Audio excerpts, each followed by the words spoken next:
before we go to other topics as well. And there was a very interesting editorial cartoon as well by Victor in the Daily Nation recently. There you go, you have it there. And that is a locust solution to a locust problem. And you've heard also the Cabinet Secretary saying that the government was slow in responding to the locust invasion, which has ravaged farm produce in parts of the country. Did we get it wrong from the onset? Because first of all, was spraying the prime solution as it is. And what really informed the decision for us to really go for spraying in the first place? Because looking at the nature, or just the nature of locusts as it is right now. First of all, we've had some of the dumbest statements coming from some of these CSs that you can actually get a picture, then forward it to the Cabinet Secretary. They are going to verify if it's locusts or not. Then we had from the Cabinet Secretary, they are dying of age right now, so we should forget about them. You see the color, it is turning out to be, I don't know, golden or yellow as it is right now.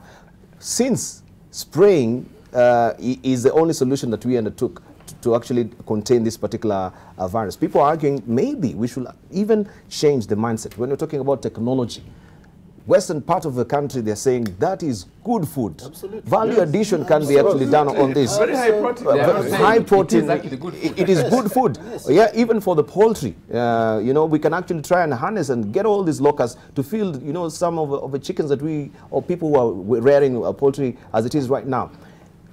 But back to the spraying. Because I think looking at the locust is the skeleton, because it doesn't breathe like we do. The respiratory system is not the same as we human beings. They have the skeletal system, and they breathe through the spiracles, in the body. Was this effective in the first place? People were saying, how can you even send, just a moment, people were saying, how can you even send policemen with tear gas?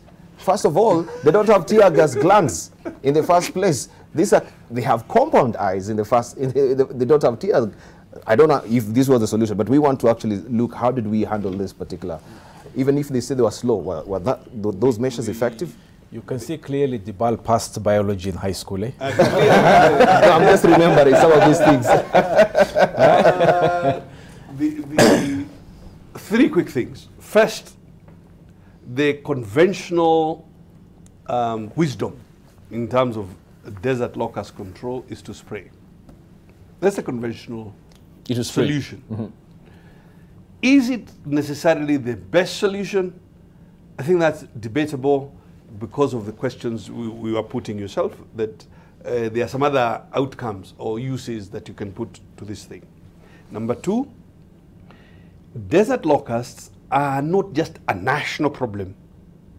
Because, for example, this current wave started somewhere in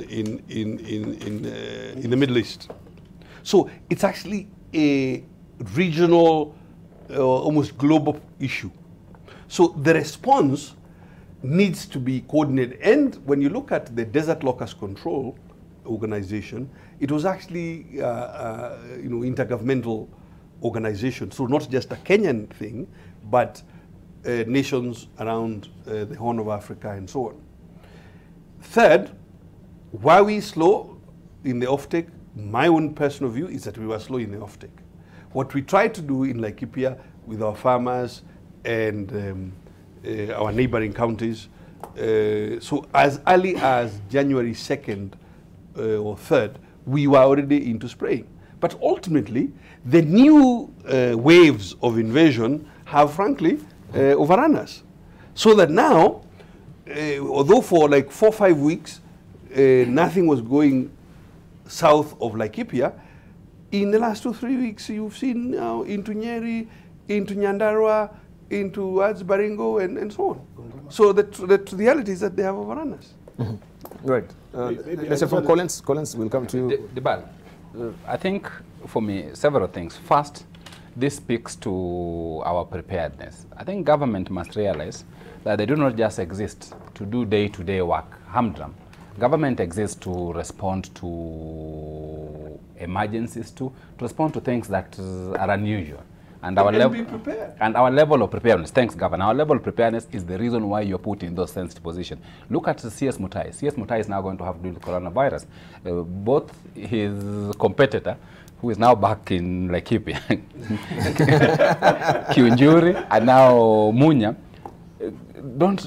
should have realized that their work is not just normal basic conversations about agriculture. It's about dealing with the challenges around that. And I think the locust issue brings the issue. The second thing that I think this demonstrates is, as part of preparedness, we must take research much more seriously. And I think we don't. So we are able to innovate, we are able to respond to things, and once we do so, the third thing is, I think, response actions need to be coordinated. If you listen to the kind of responses that take place, is we seem to be almost reacting and just doing things as we go. And the last thing for me that then this brings is, as government, they need to have consistent communication. You just gave the example of sending a photo. You know, it does not matter what else the Ministry of Agriculture does. People will always remember that their biggest communication to us on Locusts was send us a photo, send the CS a photo, which might have been spoken about off the cuff, a mistake, yet we have communication departments. I think it is high time that leadership realizes that the challenges that we continue to confront, and Locusts is a perfect example, are challenges that are multifaceted. During break, colleagues were talking about, I think it is Zaddock who was talking about an institution that was actually responsible for dealing with locusts, that was carrying out research. Where did it go? We thought that locust is not a problem.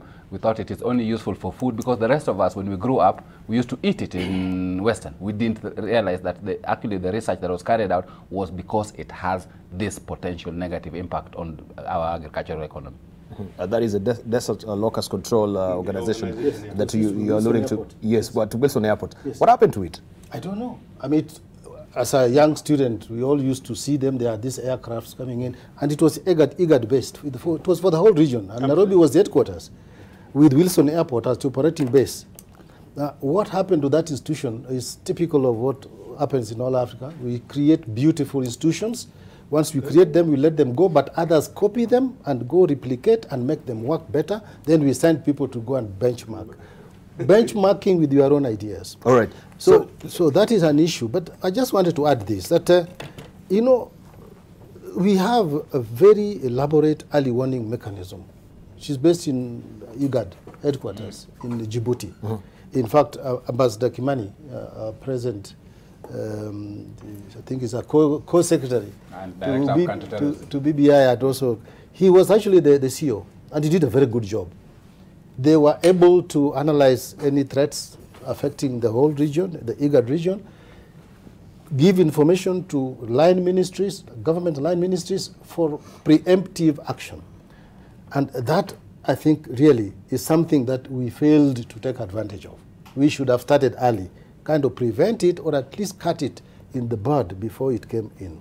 But having come here, we are looking at a monolithic approach dealing with it. And I think that's where we go wrong sometimes. We need to look at this with a multifaceted mindset. I am convinced that with the unemployment in this country, youth and women, amongst the Suba community where I come from, they have an amazing equipment. They actually weave it. And they swing it, and it captures huge quantities. It does with the quilla birds that eat crops. We do it with the lake fly, which, of course, us along the lake up to Uganda eat. We boil it and make it to chapati and eat it.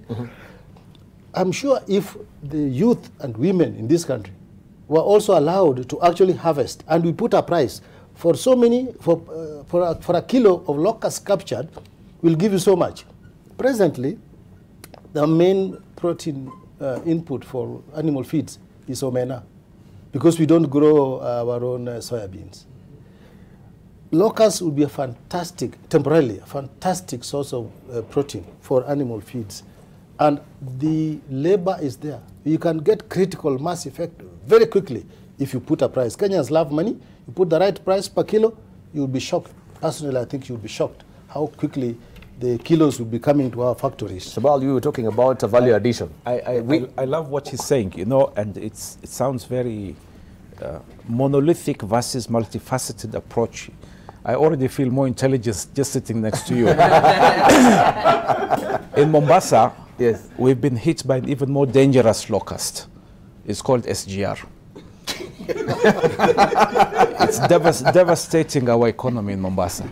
I hope we will come to discuss that locust issue in Mombasa, because fortunately for us, we don't have that locust problem. I mean, it's there, but it's not really, Mombasa is not an agricultural, yes. But our biggest locust problem is SGR. Mm-hmm. But I love his approach. I think it is a very innovative approach to a national problem. Mm-hmm. Let the hunters become the hunted. Absolutely. You know, and if that simple technology of just harvesting the locusts and turning it into protein, mm-hmm. maybe next time that locust invasion comes, they'll detour around Kenya and go somewhere else. Mm-hmm. But it's something that, you know, sometimes simple solutions do not look realistic, but the more I'm listening to what you're saying, it makes enormous sense. Maybe it's something that we should think about more seriously. Mm-hmm.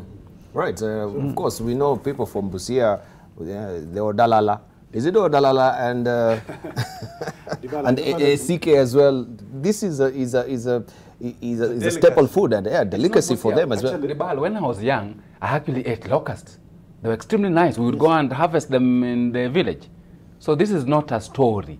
This is actually real life. The next but more malicious one is prawns. Maybe now we need to put brand KE to task. Now that we're also talking about the export part of it, this is a good harvest for you. But the government is not, it's really slow off the mark, as the governor is saying. We've not really actually handled this particular situation very effectively as we should. As an institution, we are working on product diversification, product diversification to see how can we be able to diversify into new products. And even for food, I think we need to diversify our food. As my colleague has said, I personally also used to eat. If you roast a locust, it's very easy. You roast it and you can be able to eat it while we were herding cows in our farms. But what I wanted to say is our level of preparedness. We need to strengthen our institutions, just like the weather forecast, where this year we were told it was going to rain until February or January. We should be able to predict and see various kinds of disasters, including, you know, these pests and diseases. And if we can be able to create that efficiency, I was looking at it from the point of view of various kinds of locusts. For example, we have youth unemployment. That's another locust. Mm-hmm. We have, you know, issues of national ethos. Do we really have to shout at each other as a country when we are a nation and we are all Kenyans? You know, issues of, you know, even the diseases. You know, congestions in urban areas. How much loss do we get out of maybe traffic jams and others? So if we are able to create our institutions and have strong institutions which can be able to forecast and help us to get out of some of these challenges, then I think we'll do well as a country, because locusts have been there before. And it is there this year. It is going to disappear, but it will come back. It will come back still. So it will not get us again and bring us to a table and start discussing as if we didn't know about it. Right. There was a wonderful piece, I think, in the Nairobi Business Monthly, the latest edition there, by Javan Buire. And he gives very interesting also comments there. I'll just zoom in a bit to the processing. He says that the government should consider planting a temporary locust processing factory in Isiolo or anywhere near the invaded areas and start processing them in earnest for consumption in Western region and other parts of the country where they can be well utilized. We could as well export some to Japan, even China, some to China and Mexico, Thailand, India, Congo, Nigeria, which countries are well known to exercise entomophagy, that is eating of insects. By so doing, we could get foreign exchange, which we could be used to repay the burdensome SGR loan or carry out development projects. This is where now your SGR locus is coming in the nexus. You see,